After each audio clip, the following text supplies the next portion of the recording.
1,082 political hopefuls for the August 8th general election. Many of them will be dealt a dubious blow after the Independent Electoral and Boundaries Commission is set to release the list of aspirants, or the blacklisted aspirants rather, who will be barred from contesting in the August 8th elections. The vetting was done by an inter-agency approach. About 6 agencies that were put together to vet the hopefuls, and that vetting was completed by Thursday this week, with the list being presented to the Independent Electoral and Boundaries Commission. But as it stands, IEBC is yet to make that list clear, and the names of those blacklisted will confidentially be told by the returning officers that they will be barred from running in the August 8th elections. Let's now pick the minds of our panelists here in studio, Nelson Harvey, Daniel Chengo and Alexandra Mulatia. And let's begin with you, Nelson.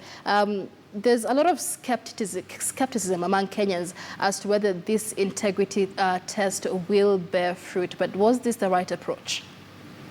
No, I do not think it is the right approach. Reason being that the Constitution is quite clear as to the entry requirements for any candidate is academic qualification. And when it comes to academic qualification, I do not think this is an exercise that has to be undertaken by a body like Ethics and Anti-Corruption Commission. It's very easy to identify one's credentials. For instance, if the aspirant is a lawyer, you can check the society that regulates the affairs of a lawyer.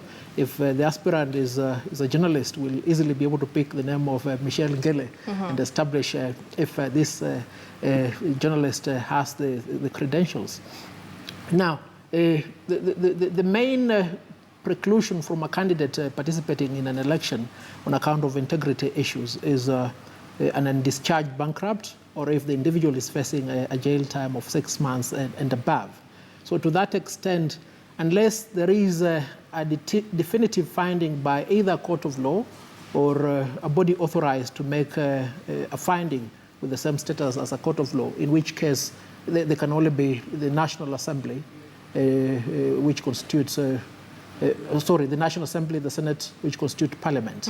So unless Parliament or a court of law has said you're not competent to run for office, IEBC does not have any right in law to rely upon a recommendation that has been originated either by the KRA or by HALB or Ethics and Anti-Corruption Commission or even the Directorate of Criminal Investigation to preclude anybody from participating in But why is that? Because questions of integrity are being raised. We have those who are named in the Auditor General's report as having lost control of billions of shillings, many of them, of course, being governors who are likely to fall into this blacklist.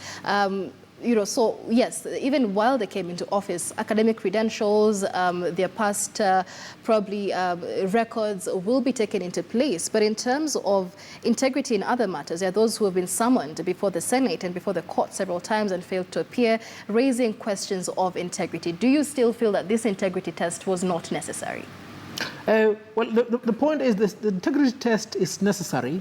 The main area of concern is the possibility of it being abused. Right, okay. And the reason as to why we must guard against the possibility of it being abused, we need to ensure that the bodies mandated with the final say as to who meets the integrity test must be given that opportunity. And for instance, let's look at the Auditor's General report. It is a report. It never gets the sanction or the force of law until it has been deliberated and recommendations made.